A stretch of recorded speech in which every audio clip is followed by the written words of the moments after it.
Hello everybody, welcome back to the Nibiru channel. It is November 25th, 2016, and the North and South Pole are now melting at a rapid pace, more than it's usual. And there are several countries that are already inhabiting the South Pole. I've discovered the South Pole Treaty, or as they call it, the Antarctica Treaty. Now, the reason why? Well, let's just look at it this way.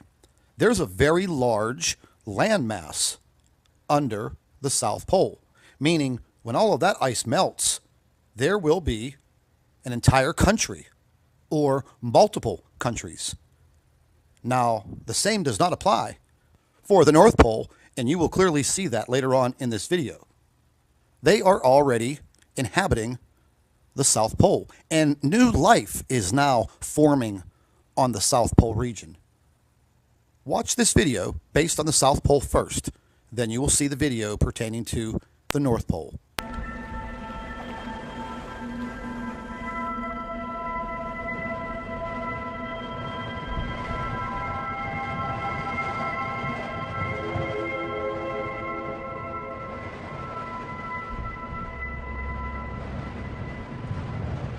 Here we've seen mean annual temperatures rise by about 3 degrees Celsius over the past 50 years, which is something like 5 times as fast as global average temperatures have risen over that period.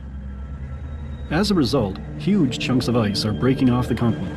In March 2008, the Wilkins ice shelf, about the size of Connecticut, broke away from the mainland. And while melting icebergs do not increase the world's sea level, land ice, such as Pine Island Glacier, does. The current amount of water being input into the ocean from Pine Island Glacier alone, it's contributing a net 46 gigatons of water to the sea every year. If this one glacier were to melt completely, it alone would add 1.5 meters, or nearly 5 feet, to the world's sea level. And while this represents a significant threat to mankind, the flora and fauna of Antarctica are experiencing a genesis. With these plants, I mean, they may have been carried in by wind and that sort of thing for hundreds of years, but with warmer temperatures, you get the melting of the snow, and thus exposing rock, soil, allowing these seeds or spores to establish themselves and grow in areas where they would never have been before. Global warming may very well be giving rise to new life here in the world's largest desert, but at what cost to the rest of the world? Well, that was very interesting. Now, let's take a look at the North Pole. Like I was saying in the beginning of the video, if the North Pole melts completely, well, there's no land mass under the North Pole. It is basically an ocean. So you need land for life. It's been the warmest year on record, a NASA scientist has said, and ice in the Arctic Sea is expected to bear the brunt of it. The Arctic is one of the most visible signs of a changing planet, warming twice as fast as anywhere else in the world. Over the past 3 decades, the amount of sea ice there has dramatically declined. This year, Walt Meyer says, we're on track to see the least of it. Without ice, the Arctic loses its cooling mechanism. The implications are both widespread and devastating. And basically, it's like we're opening up the refrigerator door, so the Arctic's cooling mechanism is becoming less and less efficient as we lose the sea ice. And the Arctic is connected to the rest of the climate system. The Arctic is not like Las Vegas. What happens in the Arctic doesn't stay in the Arctic. And so as we are warming the Arctic, we're changing the balance between the cold Arctic and the lower latitudes. That potentially changes weather patterns, and we're already seeing evidence of that in terms of how the jet stream is changing. It's becoming less of a west to east flow and more of a loopy flow, kind of more north to south, which leads to more extreme events, things like droughts, things like torrential rains and flooding. The issue of global warming has been a key topic in the US presidential campaign.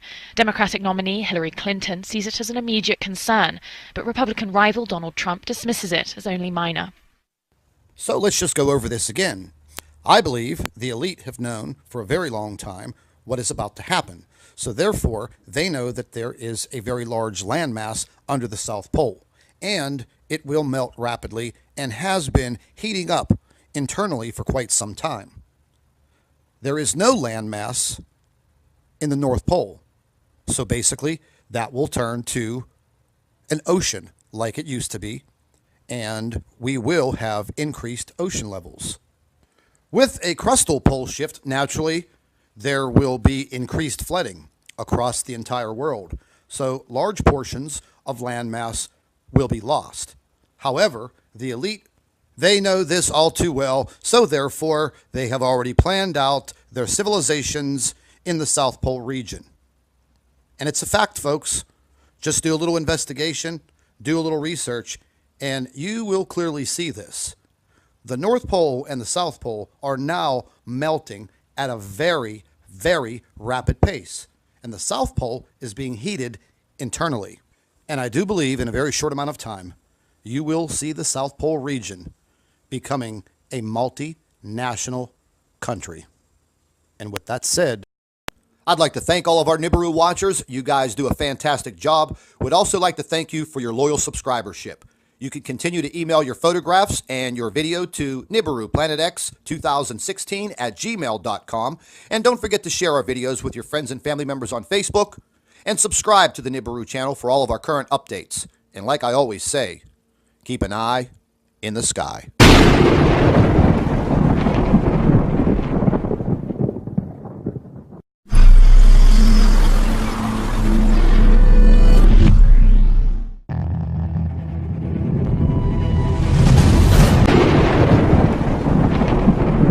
Hello, everybody. Welcome back to the Nibiru channel. It is November 25th, 2016, and the North and South Pole are now melting at a rapid pace, more than it's usual.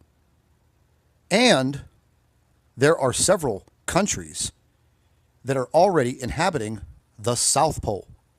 I've discovered the South Pole Treaty, or as they call it, the Antarctica Treaty.